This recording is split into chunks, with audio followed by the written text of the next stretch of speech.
Mr. American Girl is intended for adult audiences and may contain coarse language, adult themes, and chronically online brain rot. Viewer discretion is advised. Hey, Jonathan here. Welcome back to the next episode of Mr. American Girl. Sorry I skipped last week. It was actually a pretty big week in the American Girl world, and I ended up buying a couple of the new Truly Me dolls and unboxing them on the channel. And because that took up so much of my time last week, I ended up skipping the podcast, but hopefully those of you that are on YouTube got something out of it. And now that I've actually been able to see the new Truly Me dolls, I have so many thoughts, opinions, and emotions about them. And I decided this would be a great opportunity to sort of go back in time and talk about the history of the Truly Me line, including its initial inception as the American Girl of Today line in 1995. So I hope you enjoy today's episode. So here we go, episode number 3 of Mr. American Girl.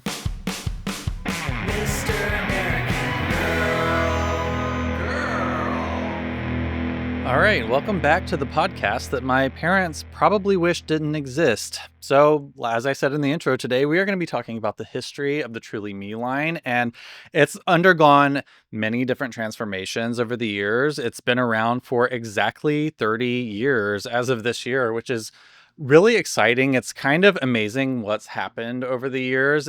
I think, kind of started out as something that was meant to freshen up the 10-year-old Pleasant Company range, and it's really become a big pillar in the American Girl line, and it's going strong to this day. And like I said, there was a major revamp that just happened literally last week. It was launched, and a lot of people are really excited about it. In fact, very, very few complaints have been made. I feel like everybody's really excited about this. So yeah, this all started in 1995 under the direction of Pleasant Rowland, who was the founder of American Girl.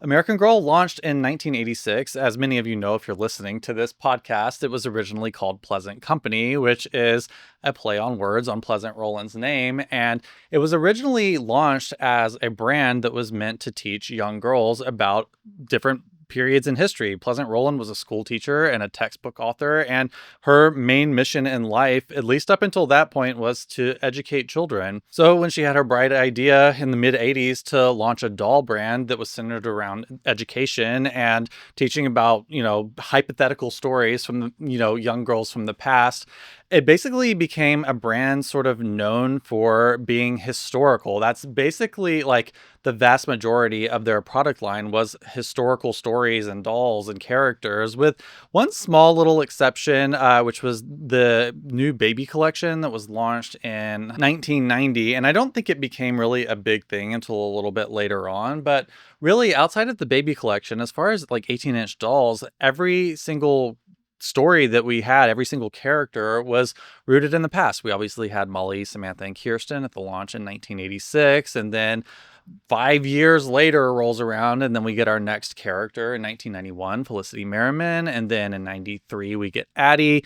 And at this point, those are the only dolls. As of 1995, there were only 5 dolls in the entire Pleasant Company range as far as 18-inch dolls go, and they were all historical dolls telling, about days of yesteryear. So by 1995, I'm assuming that things were probably starting to feel a little bit stale. One thing that Pleasant Company was very notable for, at least in the beginning, was they didn't release a lot of new things. Obviously, we got 3 dolls in the beginning, but it took 5 years before we got the next one, and then Addie was another 2 years. So we were not getting a bunch of dolls every year. Years would go by before you would see a new character, and even then, for the existing characters, we generally got 1, maybe 2, if it was, if you were lucky in 1988. But most of what we got for Pleasant Company releases were very few and far between. So it's so interesting to look at catalogs from 1993.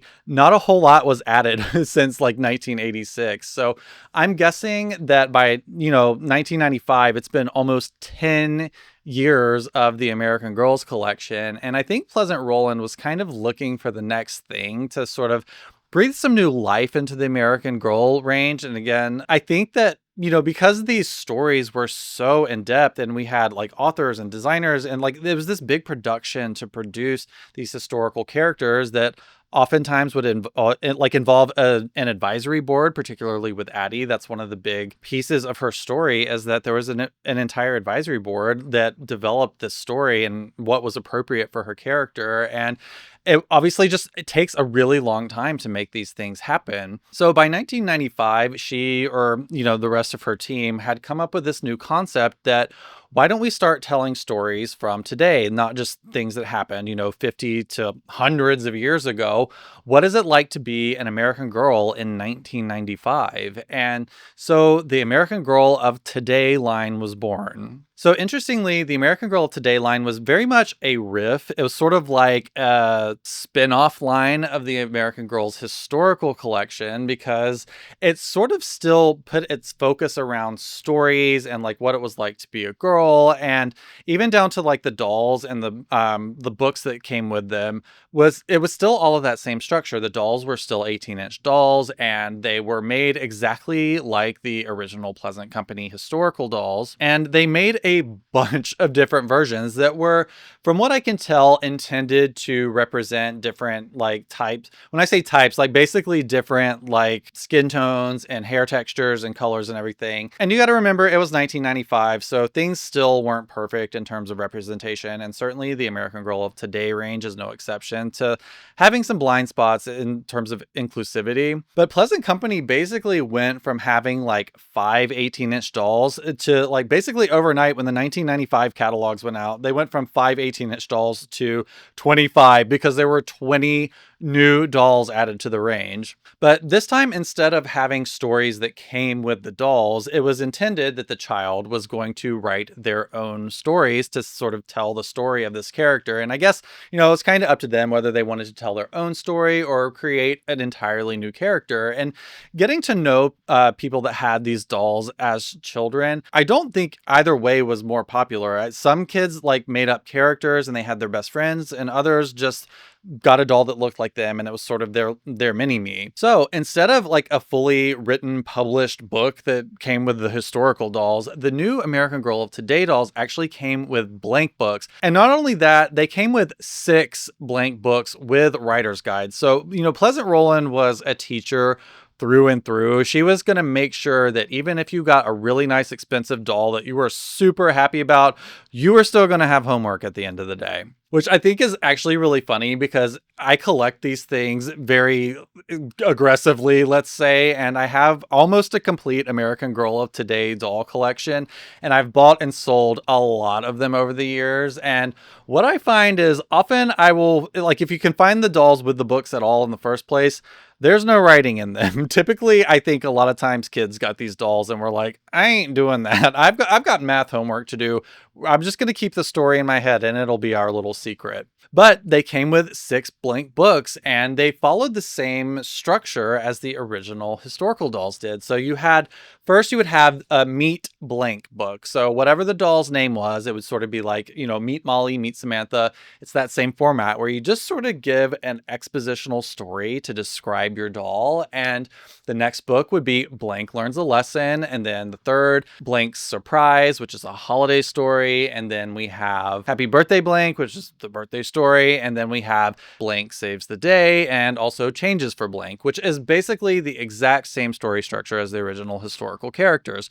So this line was very much meant to be like its own sort of time capsule of 1995, which I think is such an interesting concept. And that's what the tagline was. It was like, she's just like you, you're a part of history too. So basically, the American Girl of Today line was essentially a historical line, but everything was kind of left up to the child to create their own stories, plus also buy extra outfits and stuff. They were also the same price as the historical dolls, which as of 1995 was $82, and that would include a doll and their outfit and the blank books. And just to compare it to today's standards, it is about $170 in today's money, which is a lot of money for a doll, especially in 1995. Another really interesting thing about these dolls is they were basically made exactly like the original historical dolls. So they were made in the Goetz factory in West Germany, and they had their own meat outfits, and they used all of the original head sculpts as well. So as of 1995, the only head sculpts that were available were what we call classic head sculpt, which is basically Molly, Samantha, Kirsten, and Felicity's face. And then we had the addition of the Addie head sculpt in 1993, which was specifically made to represent a young black girl. So keep that in mind. As of 1995, Josefina hadn't been released, so there were only 2 head sculpts at the time. And so when you look at the catalog, it looks like the same doll over and over and over, basically. So basically every doll looks sort of like, Molly, Samantha, and Kirsten with slightly different hair. All of the Caucasian ones, for the most part, had the same, like, what we call pie bangs, just like the really big 90s bangs that all the original historical dolls had. But they sort of just had kind of like a shorter haircut with a little flip at the ends. And then for a few of the characters, including the only 2 deep skin dolls at the time, had textured wigs without bangs. Perhaps one of the most exciting things about the new American Girl of Today line is that we got a brand new head sculpt for number 4, who was designed to be Asian. This is the first Asian head sculpt Pleasant Company would release as an 18-inch doll, and the second that Pleasant Company had released to this date.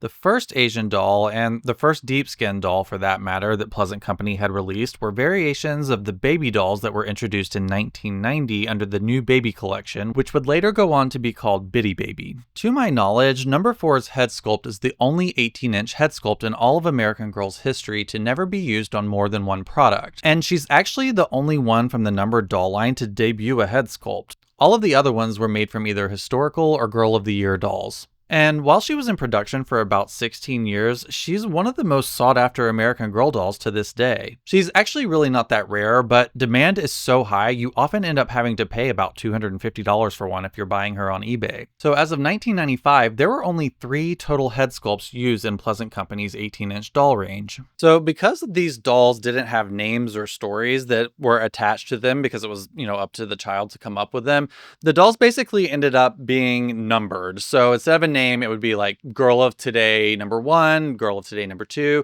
all the way up to number 20. So each doll had its own number that represented it in the catalog. Basically, so when you were filling out the catalog form or calling in, there was a way of identifying the doll, and they just numbered them starting at number 1. And like I said, there were 20 dolls in the line to begin with. There were 15 light skin dolls, 3 medium skin dolls, and 2 deep skin dolls. And American Girl has pretty much used this same language to describe the skin tones in their dolls all throughout the history of this line, which I think is actually really good because, just because a doll might have like medium or deep skin wouldn't necessarily mean that they're black. They could be a doll that has like the number 35 skin tone, which is basically Addie's skin tone. It's the deepest color that they've ever made. A doll could have that skin tone, but be Indian or Aboriginal. So it's really great that they try to make these as like sort of surface labeled as possible. So they didn't impart too much bias into the story about the doll. And that's really great. And like I said, they've continued to do that over the years. And that's why you'll typically hear me refer to dolls like number 1 and number 18 as deep skin, whereas a doll like Addie, who basically is almost identical to number 18, I will refer to Addie as black because Addie actually has a story attached to her, whereas number 18 doesn't. And that, like I said, that was up to the child. So they could choose to make that doll black, or she could have an entirely different ethnicity altogether. And because Pleasant Company had been in business for almost 10 years at this point, they had racked up a lot of sales and a lot of money and a lot of basically market research to know that something like this would probably be successful. So it probably took 10 years to build up the confidence to launch a line this in depth, basically with no previous sales history. So like I said, they had 20 dolls right from the get-go, and every single doll came in the same meat outfit. And that is more or less how it's been done over the years, with the exception of like 1 or 2 times. The original Girl of Today dolls all had the same outfit. So if you bought like 5 of them, you would have the same outfit 5 times. But right from the beginning, there were options of buying additional outfits for each of the dolls. So there were things like the blue jeans basics, where you could get a red t-shirt and jeans. There was a holiday outfit that was sort of like a Sugar Plum Fairy ballet costume, and this really cool like varsity like purple jacket and cap. So And also there was like furniture and stuff too from the beginning and accessories. So it really was fleshed out just like the historical range was. And they would continue to add to that stuff over the years. Pretty much every single year that went by, there would be new outfits and accessories added to the range. And obviously, as things became less popular, they would retire them over the years. Another really interesting thing about the Girl of Today range is right out of the gate, they were making child-sized clothes and accessories that coordinated with the dolls as well. So obviously things like matching and coordinating outfits, down to like school supplies. Like they were making backpacks and pencil cases, like stationery supplies. And again, there was such a heavy focus on education with the Pleasant Company range. I think that's why like the school supplies and backpacks and like the whole like back to school thing was such a big thing for the American Girl of Today range, at least in the beginning, because it was all about education and storytelling. And it was a way to like draw out the creativity of the child. So I think it's so interesting to look back at the original intent of, again, what is now the Truly Me range. It still originally back in the day was meant for educational purposes. And like I said, almost like a time capsule of 1995. One of the most notable early additions to the American Girl of Today range is we actually see what I think is their first brand collaboration, and that is with Apple. So in 1996, they made a miniature version of the Macintosh computer, and it's like what you remember a computer in 1995 to be. Because you got to remember, I think most of us, it was like sort of later into the 90s when we started getting like the internet and computers like being a more common thing in households. So, at the end of the day, Pleasant Company and American Girl is a luxury brand. So I think that they added a lot of things to their product range that kind of like hinted at the fact that like these were affluent children that were getting these things. Like to have a computer, like a personal computer in your house in 1995, that was a thing that only affluent families had for the most part. But again, it's a computer, like more educationally themed items in the range. So yeah, I just thought that was interesting that that was one of the first brand collaborations we ever saw for American Girl was the 1996 like Apple Macintosh computer. By 1997, we started to see some changes in the doll range, which would kind of hint at things to come, that this line would start to evolve over time. So number 6, which is probably one of the more famous American Girl of Today dolls, was given a complete makeover. So the original one had black hair and dark brown eyes and the classic head sculpt and the lightest skin tone. And my guess is she probably just wasn't selling that great. Number 16 was very similar to her, basically the exact same features, but she just had a slightly lighter hair color. And so number 6 was retired and replaced with a doll that was basically the same features, but she had her hair swapped for a blonde color and her eyes were swapped for green eyes that were more or less like Felicity's. So that original number 6 doll was only sold for about 2 years. I have seen the second version of number 6 in the second meet outfit. So they changed the meet outfits basically in the beginning, like every year or two. So by 1996, they had an entirely new meet outfit. The first one was that real like school teachery looking one. It had like the magenta leggings and the Oxford shirt with the denim vest and that like blossom like hat with a sunflower on it. And then I think they made something a little bit cooler in 1996. And I think a lot of people prefer this outfit. It's the one that has like the black leggings and the blue socks. And then it has this like really cool, like almost patchwork looking, I guess it sort of looks like felt. I think it was like a polar fleece vest and like it's like color blocked basically. It was really, really cool looking. And they had that one, I think, for a couple of years as well. But the number 6 doll was changed so quickly that the second version ended up being in the second meet outfit. So to this day, at least as of recording this video, even though she might not be the rarest doll from the, American Girl of Today range, she certainly brings in the most money on the secondhand market to find that original number 6 doll that was sold for really less than 2 years. It used to, like, even when I started collecting like 4 or 5 years ago, that doll was selling for $1,000, like literally $1,000. You go on eBay and that's what you pay for one.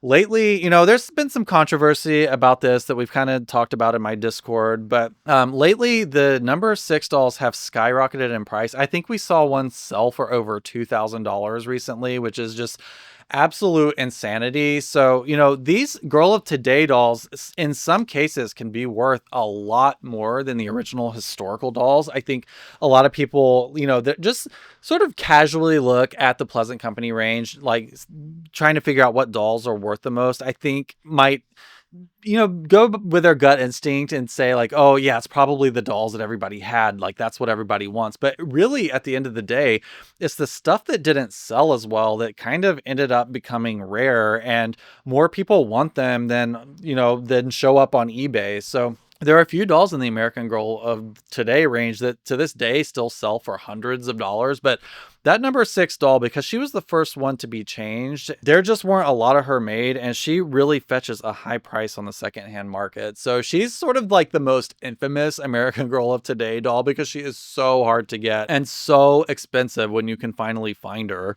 But that was really the only major change that they made to the American Girl of Today line under Pleasant Rowland's ownership. I mean, we got new meat outfits in 1996, and they stayed the same in 1997. So other than changing one doll's appearance and adding some new like clothes and accessories in those first couple of years, not a whole lot changed in that range in the first few years. However, by 1998, Pleasant Rowland had struck a deal with Mattel to sell Pleasant Company, like the entire company, to Mattel to the tune of like hundreds of millions of dollars. Like if you adjust for inflation, it is like over $1 billion in today's money. Like she sold that company for so much money. And, there's a lot to talk about when it comes to discussing like the transition from Pleasant Company to what we call Mattel era American Girl, including changing the company's name altogether. But there were some pretty big changes that happened to the American Girl of Today range basically as soon as Mattel took over. First off, they promptly changed the name. So it went from being American Girl of Today to just American Girl Today. And you see that in the first catalogs that Mattel started sending out in 1998. Now, keep in mind, Pleasant Rowland was still on the team at like American Girl. She was still advising them for what I think was about 2 years. So between 1998 and the year 2000, she was still advising the team there. So a lot of stuff was happening under her direction still. And you can still see the Pleasant Company quality in the late 90s still, even though Mattel owned it. You can just tell that Pleasant Rowland still had like a very heavy influence on what was happening at the brand. Another thing that happened pretty quickly after Mattel took over was they started changing and adding dolls to the range, albeit slowly. They were continuing to sort of mutate the American Girl Today range. So number 18 was actually given bangs. I got bangs. In late 1999. I did a lot of research in doing this video, which involved looking at tons and tons of old catalogs because things sort of like get misinterpreted over the years online. So I've definitely seen some things on like the Wikipedia pages and other websites and Facebook that have been sort of misremembered in a way. So I actually dug out the catalogs and was actually looking to make sure all of this stuff was correct. So by the holiday 1999 catalog, number 18 was changed just slightly. They gave her bangs. And the reason they did this was likely because she was pretty much a spitting image of number 1. If you were a young black girl in the mid to late 90s and you wanted one of the American Girl of Today or American Girl Today dolls, you really only had 2 choices if you had deep skin, if you wanted a doll that looked like you. So they had number 1 and number 18, and those dolls are completely identical with one small difference. So number 1 had dark brown eyes, and number 18 had basically what they call light brown eyes, but they're really sort of a medium color. Number 18 was pretty much also like a spitting image of Addie with just a couple of changes, but more or less number 18 looked exactly like Addie. So I'm guessing that's why they changed number 18 to just sort of differentiate her from Addie, but also give at least some sort of semblance of an option for a doll with the number 35 skin tone. But yeah, the diversity wasn't really that great in the beginning, I have to say. Even for children with medium skin that wanted dolls that looked like them, there weren't that many options. So anyway, in late 1999, number 18 was given bangs, and number 19, who had basically gray eyes and dark brown hair, she pretty much looked exactly like Molly, but with slightly different hair, and it was a little bit darker. They changed her as well. They gave her light brown hair and basically Felicity's like crazy bright green eyes. So that doll got changed as well. So that's another thing. Like the earlier these dolls were changed and the more quickly they were changed, the more rarer and more valuable they are on the secondhand market. Number 18 is very, very hard to find, either the first version or the second version. Fun fact, the second version is actually my favorite American Girl of Today doll that ever exists. I guess she's technically American Girl today, but she's my favorite of all time because I just love a short little bang on a doll. And I think that doll is so beautiful. I really, really love her. You can, if you're watching on YouTube, you can see her feet like right next to me. I've got it framed so like you can't see the doll's heads, but yeah, I'm sitting in front of my collection in today's video. But yeah, number 18 is super hard to find, whether you want the first version or the second version. And likewise, number 19 is also really hard to find because again, I think a lot of times dolls are retired because they're not selling super well. So it just means they didn't make a whole lot of them. But yeah, in the spirit of not many big changes or additions to the Pleasant Company range, there were no new dolls added to the American Girl Today range until 2001. Again, this was after Pleasant Roland was pretty much long gone at this point, and we had these same 20 dolls more or less for like this is half a decade we're talking about, like between 1995 and 2001. This is over half a decade later, we're finally getting the 21st doll. So they added number 21. Again, they kept the same numbering system, and spoiler alert, they've been doing it ever since. The dolls just basically go up in number as they get released. So new ones just, are a higher number. And new dolls would basically continue to trickle in every few years. And I think it just depended on if they had a new idea or needed to refresh things. There was no real system to it. It's just sort of like every few years we got a new doll or two. So it wasn't until 2004, which is almost 10 years later, that they finally started retiring some dolls officially. Numbers 9, 10, and 20 were the first to officially go. So I think that makes them the first if you don't count number 6 being revamped, I think that makes them the first dolls to officially be retired by the company. Again, that's pretty remarkable considering they'd been around for almost 20 years at that point. 2006 would be when we see the first big rebrand of the line, which would include an entirely new name. So up until 2006, it was called the American Girl of Today, and then obviously American Girl Today. But in 2006, they rebranded the name completely to Just Like You, which makes sense. It has its roots in the original intent of the line. Again, it was right in the tagline in 1995. So it seemed like a pretty safe rebrand. And I think by 2006, there was a lot less emphasis on writing books and stories for your doll. And it was really more, I think, about having a companion doll than it was to have this thing that you basically become your own author over. And I think this is really where we start to see a big pivot and less of an emphasis on education and maybe more of an emphasis on play. Also, by 2006, American Girl had already had the Girl of the Year line running for a few years. So if you're unfamiliar with it, basically a new doll came out every year, and at least in the beginning was retired after 1 year of production and sales. So one interesting thing that started to happen was basically as Girls of the Year that were really popular were retiring, they were sort of getting redressed and put into the Just Like You range. So for example, number 28 was basically a lookalike of Marisol after she was retired. And only 4 years later, the line was completely rebranded again to be My American Girl. One of the most notable changes about this rebrand is they added this online universe called Interstar U, which it's not my generation. It was retired by the time I actually started getting into American Girl dolls as an adult. So I didn't know anything about it until recent years, but it was basically this online virtual world where you could basically register your doll and walk around and play games and puzzles and stuff. I guess, sort of like The Sims for American Girl dolls. But interestingly, to play it, you had to buy an American Girl doll. So if you didn't have an American Girl doll with a product code, you were persona non grata. But yeah, obviously there was a really big tech boom happening at the time. This was, 2010, and Twitter had been around for a couple of years, and social media was starting to become more of a thing. And Interstar U was basically a way, I think, of American Girl trying to bridge the gap between traditional toy play and basically iPad babies. I can't remember if the iPad was out by now, but if it hadn't, it was on the horizon. So this would basically end up becoming a huge thing that toy companies would battle, over the next years, even to this day, is how do we get kids off of screens and playing with actual toys? So that's what I'm guessing Interstar U really was. It was a way of trying to capture like the child's attention while they were on a computer and not playing with their doll. And that lasted for about 5 years because yet again in 2015 we have another rebrand. So 2015 is when the American Girl of today, the American Girl today, just like you, My American Girl becomes Truly Me. So this was basically the 20th anniversary of the original American Girl of Today range. And obviously a lot had happened over the last 20 years. I think at this point they had released about 60 dolls.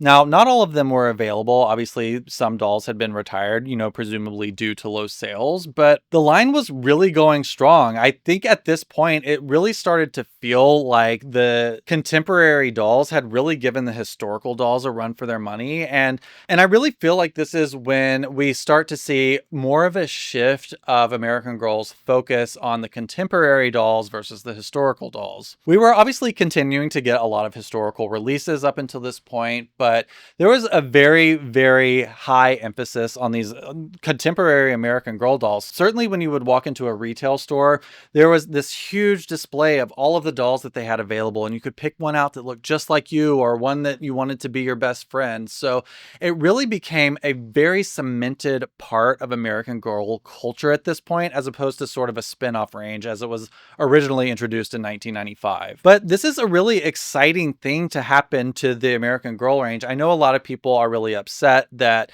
American Girl seems to have not put as much focus on historical storytelling, but at the same time, it gave them the opportunity to have a higher turnover for dolls.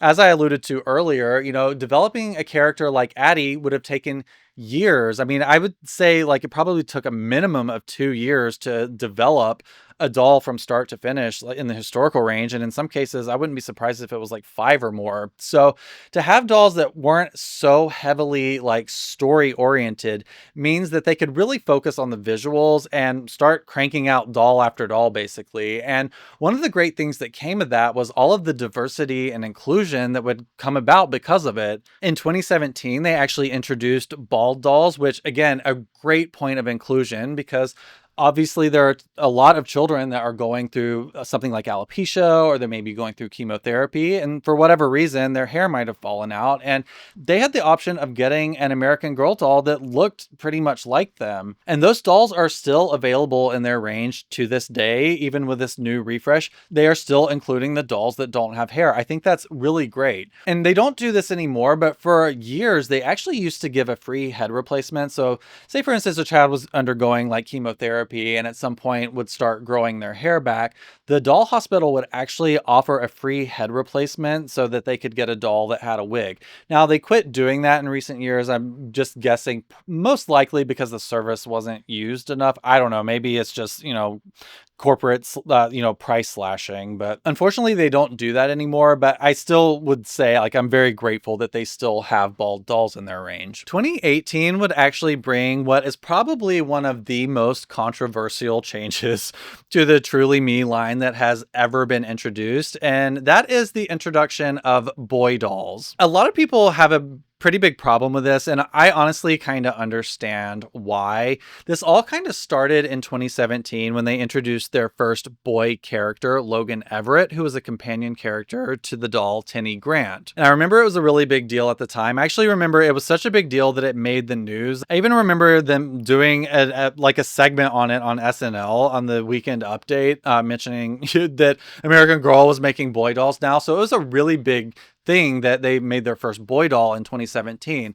It had some controversy surrounding it, which we won't dive too deeply into today, but they ended up using the head sculpt for the indigenous character Kaya, and that obviously sparked a ton of, I think, justified, I don't want to say outrage, but it was probably something that they shouldn't have done. But Luckily, at least with the first like iteration of the boy dolls in the Truly Me range, they used head sculpts that were not from the indigenous character.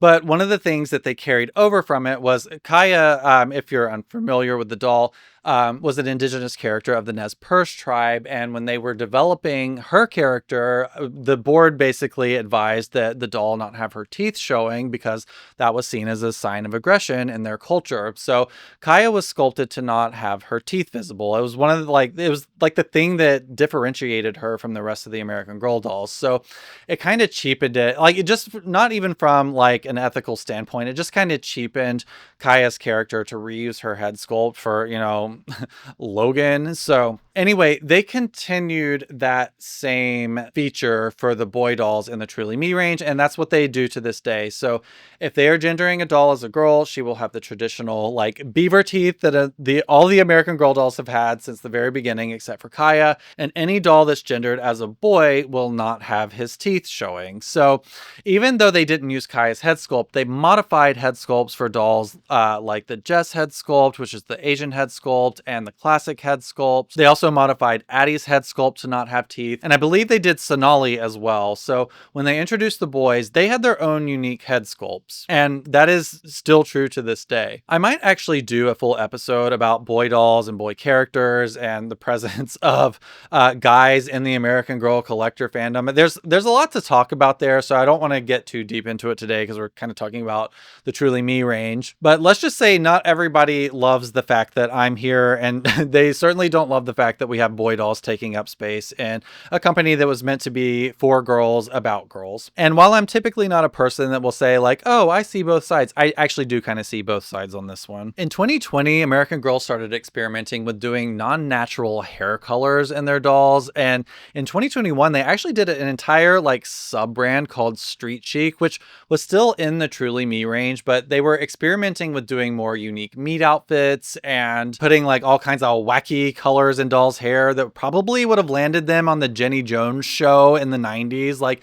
help, my daughter's so out of control, she dyes her hair green and listens to music with heavy guitars in it. And while the Street Chic line was like pretty quickly retired, I don't think it was that popular. They do still, again, to this day, have dolls with fantasy hair colors, and you can get like cotton candy hair in your Truly Me doll. In 2022, we actually ended up getting one of the biggest revamps that American Girl has ever done for the Truly Me range, which is they basically retired all of the dolls. They brought some of them back and renumbered them, but basically they wiped the slate clean, started at number 100, and introduced 25 dolls. Like I said, some of them were just modified versions of older dolls, but there are two important takeaways of this rebrand that really like got people's hackles up. One of them was that they really, really cheaped out on what we call the meat outfit. So the outfit that the doll would ship in. Right from the very beginning in 1995, the American Girl of Today range had really complex multi-piece outfits that would come with the doll, and they were described as mix and match. So you could do all these things to change up the doll's outfit. It had all these extra pieces in it, and really that kind of maintained true all throughout the years, even in the early years of Mattel. Like, they had really amazing meat outfits with multiple pieces and like shoes and socks and tights, like just really, really great outfits that, were also very telling of the time. Like I said, the Truly Me range is basically a time capsule in real time of what style is like for young girls in America. But we did start to notice sort of as time went on, I think especially in like the 2010s, it ended up in this huge crescendo in 2022 where basically all you got for a meat outfit when you bought a brand new doll was basically a long t-shirt, a pair of underwear, and shoes without socks. Now, I suspect that one big reason for this is everything was absolute chaos in terms of manufacturing at this time. You got to remember, 2022 was hot off the heels of COVID. I mean, I would still argue that COVID was still happening in 2022, but this is a doll range. Like, all of this stuff would have been designed and conceived and manufactured in the years coming up to 2022. So this rebrand was basically a COVID baby. And as somebody who owns a business that survived COVID, It was a terrible time to be in business because there were shortages. Everything was super expensive. It was just like impossible to get anything done. So I really think the reason that the 2022 revamp of the Truly Me line, I think the reason it kind of sucks so much, I really blame COVID more than anything. I know that it's like, there's always corporate greed as a factor, and, being sure that CEOs get their $16 million salaries, at the expense of quality and, paying fair wages to the people that are really working hard day in and day out to make these things happen. Again, that's probably an issue for another episode, but I really think that was one of the biggest culprits for why the 2022 revamp of Truly Me sucked, is I just think that they did not have the access to the material and the labor that they needed to make the same type of meat outfits that they were in the past. That's my take on it anyway, but you can ask anybody else and they'll probably just tell you Mattel is greedy. It might be both. But one of the other major controversies that happened surrounding this release was it was timed about the same time as Claudie Wells, the newest historical character to the American Girl historical range, was added. So the most notable thing about this is that Claudie is a Black character. Her time period is set in the 1920s, like during the Harlem Renaissance, and it's a doll that a lot of people had been requesting for a long time. The Harlem Renaissance was like a really big wish list item for a lot of historical American Girl collectors. So everybody, at least in the collector fandom, was really, really excited. And I was collecting vintage Pleasant Company dolls at this time, so I remember this all in real time. So yeah, Claudie was launched right around the same time as the new Truly Me revamp. Again, I don't know if it was originally meant to be that way or if COVID delays just like made everything line up at the same time, but for whatever reason it happened, Claudie never really she didn't get the cover of a catalog, which was always like a tradition for the most part with like throughout the Pleasant Company days and like up until like recent years. When there's a new historical character, it's a big deal. They don't do these like not even every year. It takes years to develop these dolls, and when they get new ones added to the range, it's a huge, huge hallmark in Pleasant Company and American Girl history when they add new dolls. So we have Claudie Wells get added to the range, who is a beautiful doll. She got a new head sculpt, an entire collection, and a really good one at that. I think it's some of their best work in the historical range. So the people that developed Claudie, I think, did an exceptional job. It really, like, to this day, people love her. She's, I think, one of the best historical characters currently in their range. But for whatever reason, the marketing team behind all of this did not promote Claudie to the standard that we're all used to. And like I said, I saw this in real time, and I would agree. We did not see enough fanfare around Claudie. We saw a lot of hype around characters like Courtney, the 1980s historical character, and Isabel and Nikki, who are the like 90s slash like Y2K historical characters. They got a decent amount of fanfare, especially Courtney, but it sort of just seems like Claudie was like secretly added to the range. It's almost like they forgot to promote her. And that is obviously upsetting to people because, you start to wonder, like, are they just making Claudie because they feel like they have to check a box to meet diversity standards and they're just doing the least? And again, I don't know the answer to that because I can look at Claudie and her story and her collection and know that doll was developed with care and love. That is not a throwaway character, but it sort of came across that way to people when the company didn't really promote her in catalogs or do a whole lot to build up hype around her. And I know I've talked about this before on the YouTube channel, so I'm not going to go like super deep into it, but that was one of the things that really left a bad taste in at least like adult collectors' mouths about the Truly Me range, is it sort of like became this symbol of everything becoming cheap and vapid because again, you have dolls in basically no outfits. They're in like a long t-shirt, no story, no character development, made as cheaply as possible and cranked out and cranked out and cranked out. And then we have these historical characters that the company was founded on, and like that's the foundation of American Girl, and it's just sort of being tossed to the side. So definitely the new Truly Me revamp of 2022 was sort of seen as like this big symbol of what Mattel had done to American Girl. And that's kind of been a bit how people have thought about it over the last several years. I mean, until last week, that's what we had as far as the Truly Me range. And we were just sort of thinking like, is this the death of American Girl? Because we're starting to see quality decreases. Now, One thing I want to point out that I mentioned earlier is that when the American Girl of Today range launched in 1995, the dolls were $82, which again in today's money is $170. Up until last week, Truly Me dolls were only $115.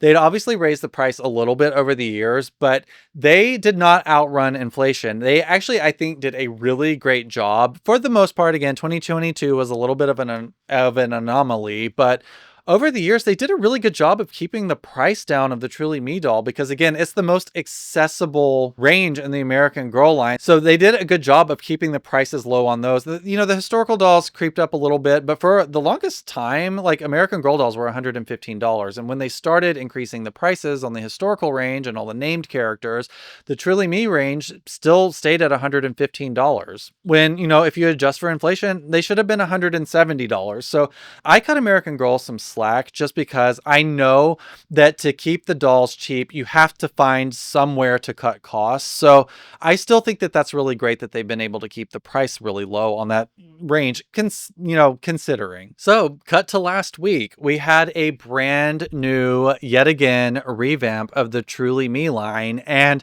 I gotta say, whatever the reaction was in 2022, I feel like the 2025 reaction is the polar opposite. I think it's really the first time, and actually what feels like years, that the Truly Me range has really gotten a lot of attention on quality and diversity, although it's been pretty diverse all of these years. I don't want to act like they didn't continue to increase the diversity that they had over the years, but certainly the outfit quality had been diminishing over the years. And so to see these brand new outfits that they released, again, just last week, we have multi-pieces again. We have these really beautiful varsity jackets with embroidered patches and 2 separate t-shirts to like swap out with your doll. It's shipped, like you get an extra t-shirt with your doll. They come with a skirt and underwear. Socks are back in the range again, and of course a pair of shoes. Everybody has been singing American Girl's praises since the launch of this new version of Truly Me, myself included. I really think they're back, baby. I know that there's been a lot of talk about their branding because they worked with a very famous graphic design firm over the last couple of years to freshen up their brand. It wasn't really like a major like change or anything, but to look at the portfolio of the graphic design firm that worked on their brand refresh, you can see a heavy emphasis on the Girl of Today range. So I really think that American Girl is getting back to their roots and really thinking about what made Truly Me and American Girl of Today so successful in the first place. And I think the new Truly Me revamp is the epitome of that. Even down to making choices, again, like you have a doll that you can kind of alter her outfit without having to buy a separate outfit from American Girl. Even the color story is sort of reminiscent of the original American Girl of Today aesthetic. It was the original one from 1995 was basically primary colors and black, and the new one is more or less primary colors with a couple extra colors and American Girl's signature color, which is berry. So I look at the new Truly Me line and I can very much see the inspiration from American Girl of Today from 30 years ago. This is the 30th anniversary of American Girl of Today. And I gotta say, it just tickles me pink that the color of the varsity jacket is the exact same magenta that they had in the leggings and the t-shirt in the original meat outfit from 1995. I think that's pretty cool. One thing that American Girl has continued to do with this range is have what I think is an exceptional amount of diversity considering what the toy market is right now. Again, no company is perfect. Everyone is going to have different interpretations of what acceptable is in terms of diversity. And, as a white male, I don't really have like the I shouldn't have the strongest voice on what is acceptable in terms of diversity. But from my perspective, I see a very big effort in inclusion. Again, they have continued to manufacture their dolls without hair, which I think is fantastic. They added 3 new dolls to the range last week. We have a medium skin doll with textured hair. We have a new Asian doll, and we also got another, yet another Josefina head sculpt with blonde hair. But what can you do? That's probably their best selling combination. One of the most surprising things that they kept in their range is they kept 2 of their boy dolls, which were the only 2 boy dolls that were in their range as of the 2022 revamp. So the fact that they kept both of their boy dolls warms my heart. I obviously have maybe a little bit of trauma around dolls and being a young boy, but it really does make me so happy to know that if a young boy ends up in one of the American Girl stores, looking around for something that he might like, he gets to see himself in a doll too. And like I said, I don't think we need to center men and boys in this range, but just to have a little something for that boy that wanders in there and really, might have been scared to ask for a girl doll, but sees one that looks a little bit like him. He might just be a little bit braver than he would have otherwise and would be able to ask for a doll. So again, just from a personal standpoint, I really, really love that. That makes me so happy and, makes me feel happy for the future, even though it's really hard these days. But I really feel like 2025 is the year of American Girl. I'm seeing so many things that they're working on and releasing that just look like there's a real emphasis on quality again. And I think that is so fantastic. And, we don't know what's going to happen with tariffs and if we're going to end up in a recession or anything. But I think that Mattel and American Girl understand that if people are going to make the decision to buy a luxury product, it needs to look like a luxury product. So I am so happy to see quality still be important to American Girl, because that has been one of the cornerstones of the brand since the very beginning, is a relentless expectation of high quality. It makes me so incredibly excited what we might see for the 40th anniversary of American Girl and Pleasant Company next year, and I really can't wait to see where they take the brand next. If you enjoyed today's show, be sure to check me out on Patreon. I have tons and tons of extra American Girl video content on there that I've been making and uploading for the last couple of years. You can find it at patreon.com/idreamofjohnny. That's JONNY. Support on Patreon is how I'm able to actually do this podcast and my YouTube channel in the first place. So be sure to check it out. And again, thank you so much to everyone that's already there hanging out with me. And be sure to check me out on YouTube. There's years worth of content there as well. All right, that's it for today. I'll see you next time. Later.